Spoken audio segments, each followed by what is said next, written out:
In this video, we are going to see how we can enable the offline editing in Google Docs. So let's say that you have an unstable internet connection, or you don't have an internet connection on a specific location, but you still want to work on some of the documents. Here's what you can do. First of all, just click on the hamburger icon, which is the main menu on our top left, and just click on the settings at the bottom. And here it says offline. Create, open and edit your recent documents files on the device while offline. So make sure to enable this, and it might need some external extension which you can install easily. Click on install, and it is added but it is not enabled. Click on enable now, and let's try to toggle this on again. It is setting up the offline setup for Google Docs. Select OK. And what you can also do is from the main menu you can change that, but for individual documents you can do that as well.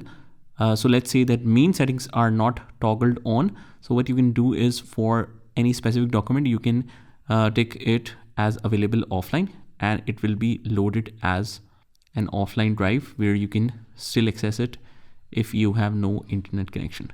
So that's pretty much it, guys. I hope you found this video helpful, and if you did, hit the like button and subscribe to our channel, and I will see you in the next one.